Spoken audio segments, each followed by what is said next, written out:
Hi everyone, I am here to talk again, and this time I'm going to be talking about some quality of life hacks for people who have moved to the UK, and this content might be more catered for Hong Kong people who've moved here, but like wherever you're moving from into, or if you're living where you've been living your whole life but you just got curious and wanted to watch this one, welcome you all.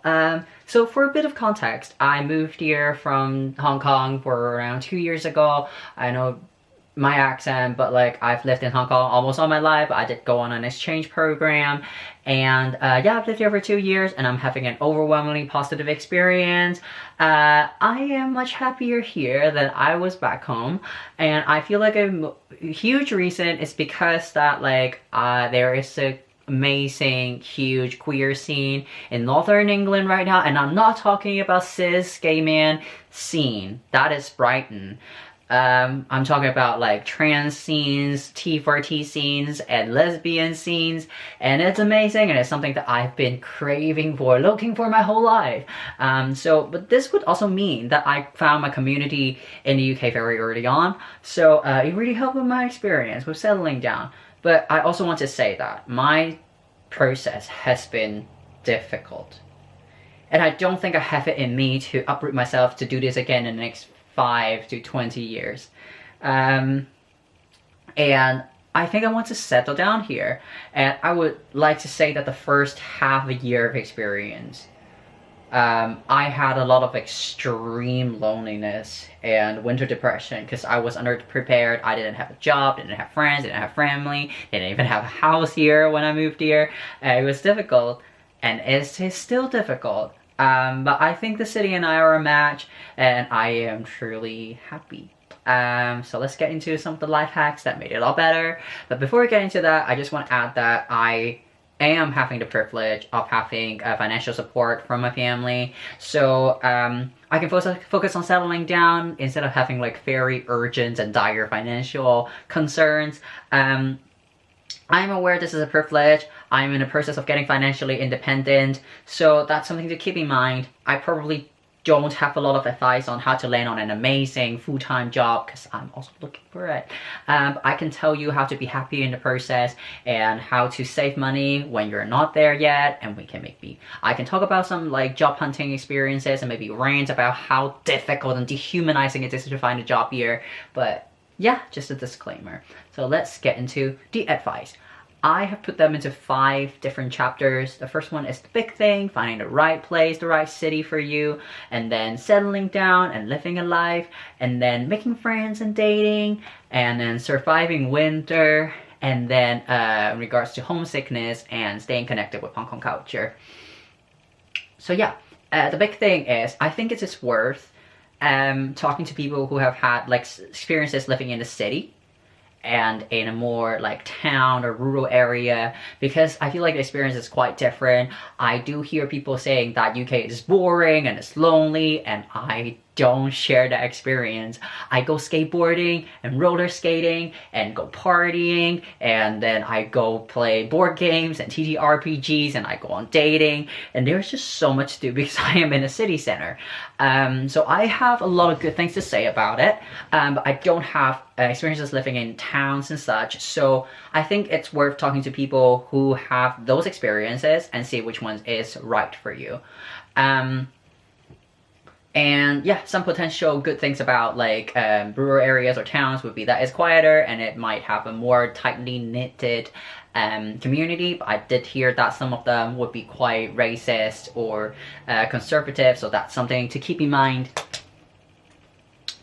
And then yeah, I think if you have decided on like which city to live in, I think it is worth going to like museum gift stores or maybe bookstores and looking up books about that area, and go on walking tours so you get to know more about a place. And so I found this book I really like about Manchester.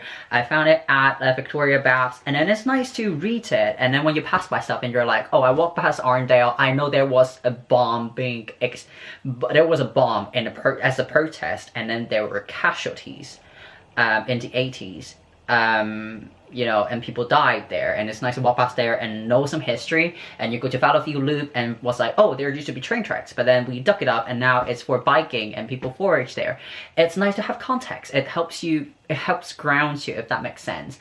And go on walking tours. It is amazing. You are helping people by giving people some extra income, and then you get to just actually walk in the place and be like, hey, that thing has not been touched since the Second World War bombing. I'm talking about Market Exchange Theater. What is that place? Exchange Market Theater. I think that's that. Yeah, and then you walk past that place and you will feel connected to the place. So go for those. And I just want to say, next one, it is okay to have room for doubts. UK life is not for everyone. UK might not be the country for you, and that's okay. If you're having difficulty settling down, I think people would think it's a sunk cost fallacy where like, oh, I've spent so much money and I've lived my entire life here, so this has to work out. It doesn't have to work out, and it's okay to change your mind, because with that option in mind, you're gonna have a lot more like clear thinking. If this town isn't working for you, maybe switch to another place where you can find more support. Maybe it suits your lifestyle better. Give it a try. And if it still doesn't work out, your mental health and your happiness is the most important thing. Maybe if it's not working out, it's okay to change your mind. It's okay to go back to Hong Kong and have a happy life there. Maybe try it again in a few years. Who knows what would happen, but what matters is that you matter. You living a life that is meaningful to you matters, okay? And Doomerism. Yeah, I've myself stayed away from Telegram groups and YouTubers about like moving to the UK for a while, because I feel like there's a lot of doomerism and pessimism. Some people describe the experience as 坐移民監, which is like immigration jail time, and I really hate that mindset, because it's like if you perceive your time here as a jail time, I don't think you're gonna have a positive experience with that. You're gonna feel trapped, and it doesn't give you the room to think about what's really good for you. And yeah, for a while I even pretended I am worse at Cantonese than I actually am, to sort of be able to stay away from people who are trying to give me unsolicited and backhanded advice, and I find it helpful to me. But I am slowly opening up myself to, you know, being more friends with Hong Kong people. Being friends with more Hong Kong people. Yeah, on to the second chapter about settling down and living a life. I would say don't attempt to recreate your life in Hong Kong, but to build a new normal. Because like if you come in and think like, I'm gonna find a job that is similar to the one I had in Hong Kong, and I like going to this bookstore in Hong Kong, and now I want to have something similar, and then I used to go sing karaoke with my friends, and now my friends are not here and the karaoke rooms are so different. If you try to recreate it, it's not gonna be the same, and you're gonna get disappointed. I think what's really worth doing is to go in with curiosity and find out what you like, and if you like them, do it more. You found this cookie in the supermarket, and drinks, and this potato chip you like, go get them more. If you found a shop that you like, go in, walk in the store more, and enjoy it. Yeah, just do things that you like, that makes you happy. I feel like human beings really thrive on having like familiarity and predictability. And so yeah, find your new favorite food, new favorite restaurants, new favorite park. I think they are important. Do them more, and new normals. Yeah, so our next point is volunteering. So when I first got here, obviously I don't have a job waiting for me, and job hunting was a lot more difficult than I planned. Came in quite unprepared, and instead of like finding a job, I ended up volunteering. There are a lot of organizations looking for volunteers, and even there are thrift stores and Oxfam, they are looking for volunteers. And even though if you don't get any money, firstly you can put it on your CV, secondly it's nice to get yourself out there, you know.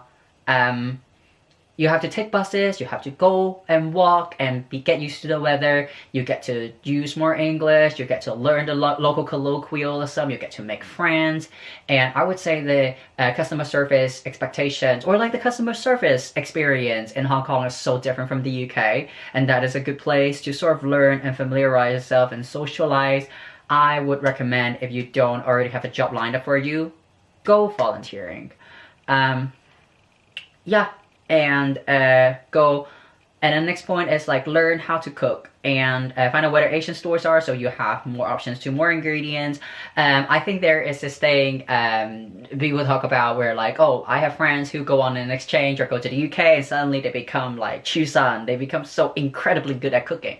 And I think, yeah, there is a reason for that. As I said, I live near city center, so a lot of things are expensive. If you go to a restaurant, you have to spend at least 8 quid for your food. And if you're looking at something that is nicer, or if you're looking for Asian food, it's going to be about 10 or 12 quid or 14 quid. And I do not have the money to go out for food every day, nor I want to.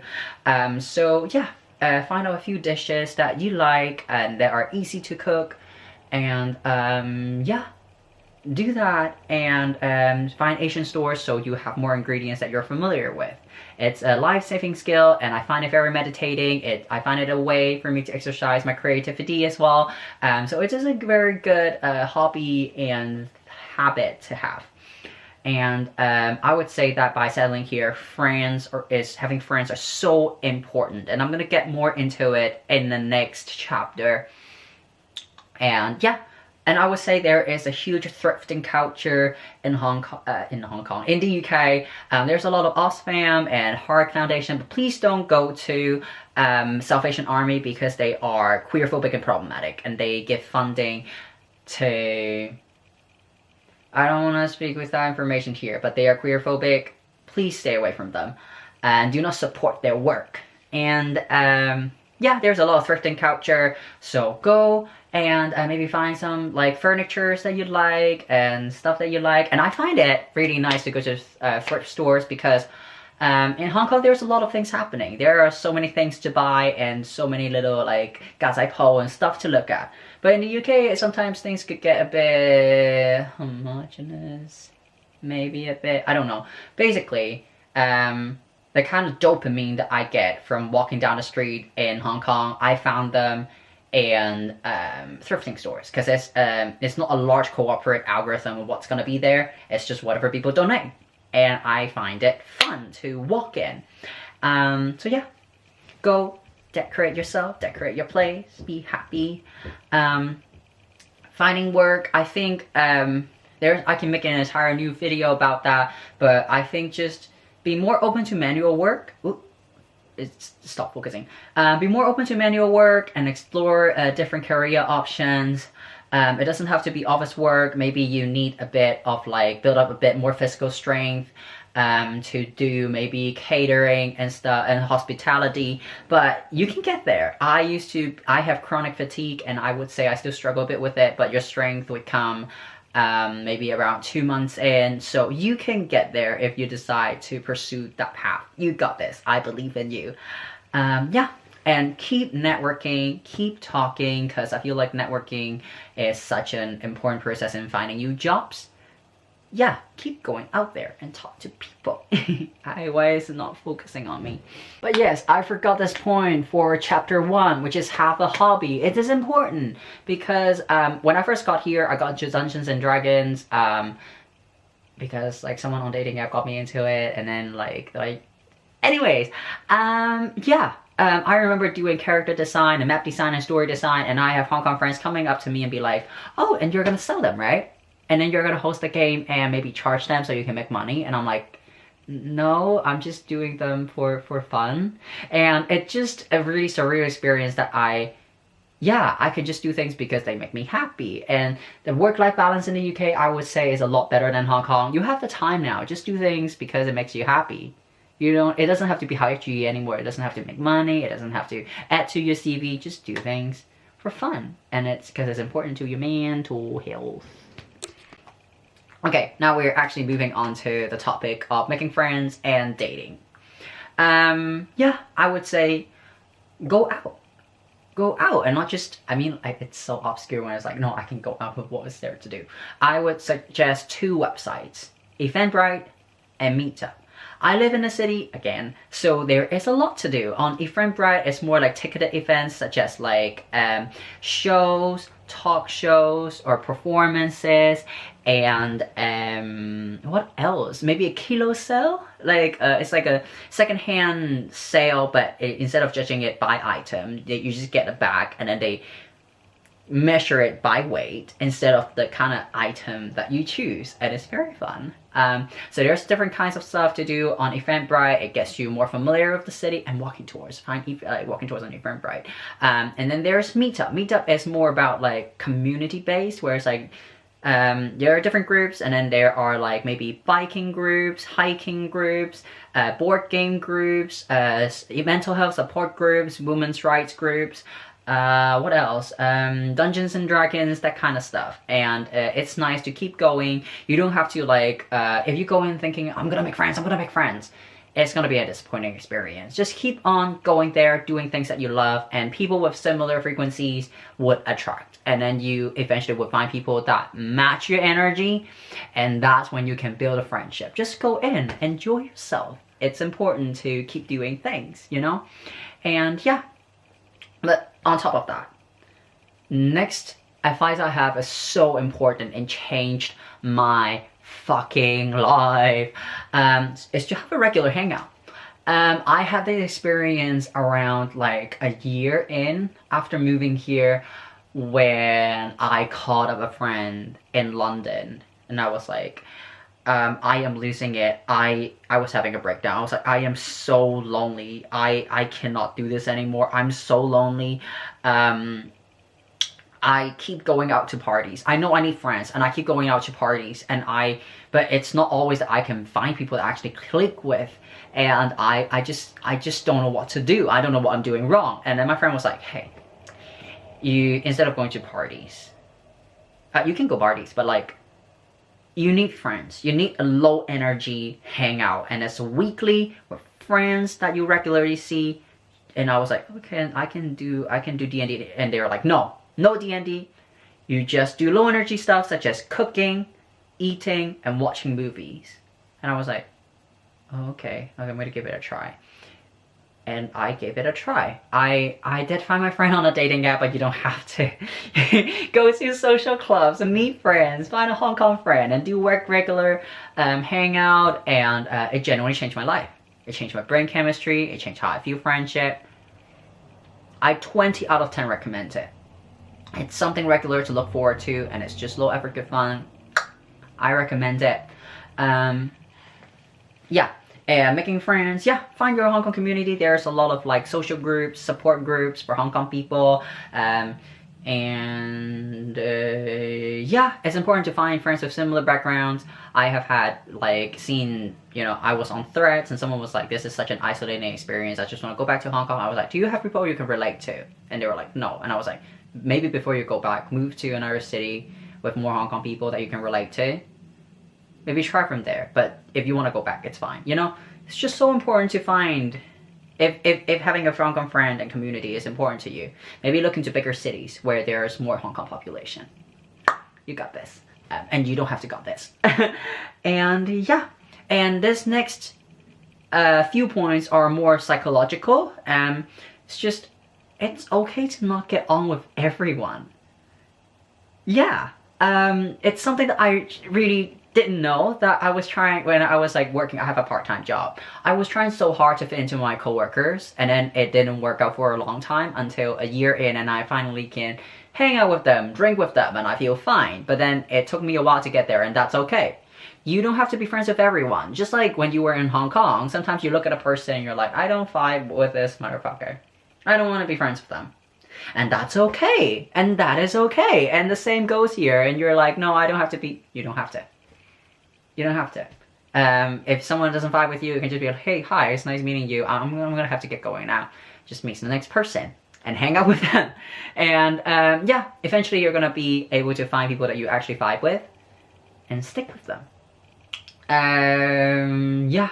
And the next one is like, I'm gonna quote this. I got this book from W.H. Smith. It's called Daring Greatly: How the Courage to be Vulnerable Transforms the Way We Live, Love, Parent, and Lead. And it taught me such an important skill, which is being vulnerable, which means talking about things that you actually mean and feeling like it's a feeling, and it's an okay feeling to feel. It's like something sometimes when I am really happy with someone and I suddenly get a feeling of like, no, what if this friend goes away? Or like it's sometimes like when you truly feel connected to something, you feel a bit vulnerable, and that's okay. And sometimes it's okay to even communicate it. It's such a book that transformed me for the better, and I recommend it. It's okay to, but in short, it's okay to talk and express yourself. I remember there are moments where like I was scared to talk about something because it's like there's a cultural difference in between in there, and I don't know how to express it. And sometimes it's okay to just say like, hey, I'm having a feeling, I don't know how to describe, or like, hey, I have this experience, and it's because there is a cultural difference in this, and I am feeling emotions and I want to talk about it. For an example, one time I was at work, one of the events got cancelled because there was no reservations. But then there are several older people who arrived, and they were like, oh, I want this, and we're like, sorry, the event's cancelled. And they were like, oh, we canceled it because there's no online reservation. But you don't expect older people to make online reservations, and they have to be disappointed and leave. And I was like, hey, I just talked to my coworker like, hey, I know I'm just having a cultural moment, because like in Hong Kong culture we have a lot of respect for elders, and the way that we just send them away because we didn't consider their habits is making me feel unwell. And it's okay to talk about them. Not everyone is going to understand, but that's okay. I feel like by having these honest conversations and expressions of self, it's important. Like it helps me understand my life and feeling grounded, and so I would recommend that. And yeah, keep having vulnerable and honesty and be authentic, and that is how you have good and real friendships. And if your authenticity and honesty and yourself is not being understood or celebrated or appreciated, move on to the next person, and then frequency would attract. And it might take a while. It took me a year to actually click. And it's difficult to move countries, what can I say? But you got this. And if you don't, go look up mental health resources. I'm going to link a bunch of them down below. You got this. Not necessarily about settling down, but like you got this. Like you will get through difficult times. Yeah. And when it comes to dating, I would like to quote A Simpler Life by School of Life. I feel like, of course, with moving countries, people are going to have like different beauty standards, and the kind of like qualities you might look for in a partner might change, and there might be a lot of like cultural differences and stuff. But according to this book, which I do enjoy to some degree, some of them I don't really agree.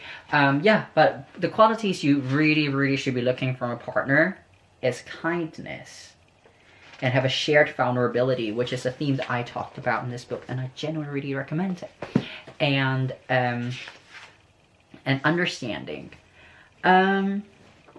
Where's my bookmark gone? Never mind. Yeah, I feel like these are important things. To find someone that's kind to you, seeks to understand you, and is patient with you, and yeah, and have a shared vulnerability where they're open about their feelings and their life, and you're open with yours. Yeah, but I feel like there are some extra like qualities that I would look for, because I am having an immigrant experience, and that is like maybe make friends with people or date someone who are like open to other cultures, and maybe look for like other answers. Like sometimes your way of making decisions would be different from theirs because you grow up in different cultures, but they need to have that respect and be like, no, you make decisions differently, and that is okay. And yeah, like kind and willing to explain things, because I feel like I identify as a third cultural kid, but there are times where I move here and there are things that I don't understand. And having someone who is willing to explain things without talking you down and making you feel stupid or annoying, it's an amazing quality and an important quality to have. And yeah, and someone to be open and vulnerable with you. Those would be the quality that I look for. Just keep being yourself, and you will attract the right kind of people. The process might be long and lonely, but it will be worth it. Next chapter, surviving winter. It is currently January, we usually experience 4 months of winter. November, December, January, and February. And we're 3rd month into this shit. It will soon be over. It is difficult, but I gotta say, it's easier. I remember first year, it was difficult. I came in without any preparation. But yeah, it takes you around 2 years for your body to get used to the cold. I remember the first year around I got here, I was wearing 9 layers of clothes and I was queuing up for a concert and I need 9 layers, and then when I got there it got hot and I have to take off so many clothes and just like hold on to my clothes like that and trying to dance. It was a weird time. But right now I just go in around 3 to 4. I'm so surprised, maybe because I'm young, I'm so surprised by how quick my body got used to this. So it gets better, but yeah, put on some layering. Most important is to keep yourself warm. Remember to put on, like, get some UNIQLO warm, like thermal clothes. It helps so much. I don't know how much battery there is in my camera, but I'm gonna try to carry on. Yeah, next thing is so important, very important, very important. Do you hear me? Is to get vitamins. I don't like supplements, not at all. It's something that I just don't touch. But then multivitamins, it's so important. It's basically you lack sunshine and you need sunshine. Just go to Boots or Superdrug. I got this one from Superdrug. Just get vitamins with vitamin D. Again, vitamin D. And just get them. Have one once a day. It will help with your mental health so much. Please get them. You need them. And oh, what's the sound? Ooh. What else? Yeah. I am currently living at a place where it's bills included, so I don't feel the impact of it yet. But then, yeah, I've been told that like gas and electricity is just ridiculously expensive. So what my friend told me is that like instead of like putting on the radiator, it would be cheaper to get a thermal kind of blanket or like a mattress and just put it on your couch, put it on your bed. It's gonna save you some more money. And so I just thought I'd put it out there. And my mother sent me a video by Zonjai about like how to survive the winter. Some of the advice I find really helpful, some of it not so much, and I thought I'd talk about it, and I'm gonna link the video down below. It's quite a nice video. Firstly, have a hobby. I fully recommend it because you're gonna spend a lot of time indoors if it's winter time, and it's nice to have something to do, to focus on, to help you through the winter. And yeah, don't just lay in bed and doom scroll. It's not good for you. You get overstimulated. I got into macrame. Look at how pretty this is. I'm looking forward to make more of these. And then I got into embroidery. Look at how pretty. No, don't focus on me. Focus on this. Yes. Look at this. This is how pretty this is. I made every stitch. And then, oh fuck, why is it? No, focus on this one. You get the idea. And then I also like, I've been doing crocheting, but I'm just doing more of them. I'm currently making this little plushie, this little French shaped creature. Yeah, it says an arm that's not attached to it, and I'm making these legs. I fully recommend it. Yeah, and I gotta say, it is so important to do hobbies in general, not just for the winter. I remember when I first... No, I'll talk about it after. Let's get through the winter stuff first. Yeah, minimalism. He said it is so nice to clean up, because you're gonna spend so much time indoors. Clean your room, and just be able to look at it, and then it's just tidy, and it's gonna improve your mental health. I tried it. It works. I recommend doing minimalism and cleaning up in the wintertime. So it did talk. He did talk about like, you know, winter solstice is such an important turning point. It's nice to have like a day to be like, no, have something to hold on to, like a hope to hold on to. And winter solstice is the kind of like point of reference that he used. Like after winter solstice, daytime is gonna get longer and longer every single day, and soon you're gonna be in the May sunshine, and I feel like that is kind of helpful. So that's nice, and it's one more reason to celebrate winter solstice, and I think that is sweet. Yeah, but there's one advice that really didn't work for me, is to avoid winter air. I feel like it worked for me last year, but not this year. So yeah, they're talking about how like people recommend going out into the sun and walk, but and to absorb vitamin D and fresh air, but like it's important that there's a sun out there in the first place, but there's not a lot of sunshine, so maybe just stay away from like cold air because it's gonna dampen your spirits.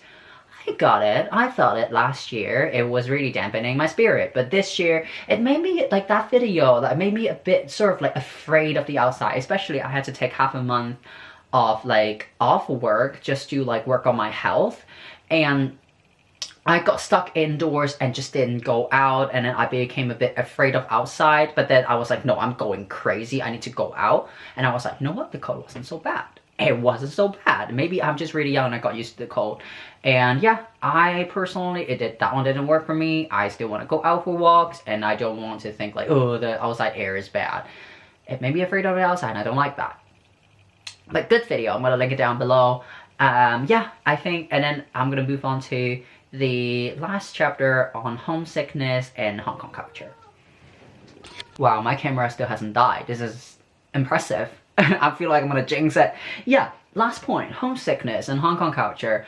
Yeah, I feel like moving country is a difficult experience.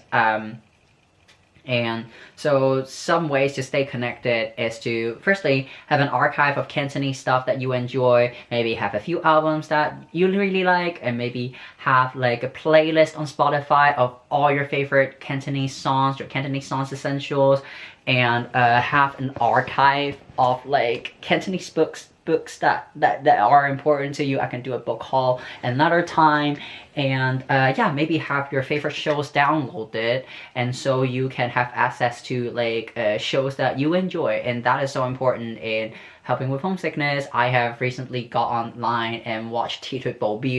I rewatched it and then I rewatched 少年四大名捕, and I tried to rewatch 火舞紅煞, but then it was a bit difficult. Maybe I'll talk about it another time. Yeah. And then some of the points I already mentioned before, so I'm just going to briefly talk about it. Find the Hong Kong community and support groups, and find Asian markets and learn, you know, recipes that is going to make your stomach feel less homesick. It's and yeah, know where like the Asian restaurants are. So if you're having a rough day, go have a hot bowl of ramen and pho, and it helps. And then yeah. And one last advice I would give is to keep celebrating the festivals. It is a part of the new normal that you can build. Like, just think about what festivals you enjoyed, like Lunar New Year's, Mid-Autumn Festival, maybe Dragon Boat Festival, Winter Solstice. You don't have to like have celebrated full on like you did back home. You can just keep part of the tradition. Maybe you just have like zhong, the dumplings, for Dragon Boat Festival. You can just buy it from you know, Asian market, Chinatown, and you can just do the candy boss, the Chun Hub for Lunar New Year, and keep visiting families. Just keep part of tradition alive. It's gonna help you make sense of meaning. It's gonna help with the meaning making and keeping yourself sane. So these are my advice. I can't believe I recorded this before my camera died. And yeah, you got this, and you don't have to get this, but just know you always have options, and you always have resources if things get difficult. And yeah, sending you a lot of love. Moving countries and moving cities, it just isn't easy, but you're not alone. And I hope these tips helps you, and I will see you another time, I think. And if you're listening to this, sleep. Good night.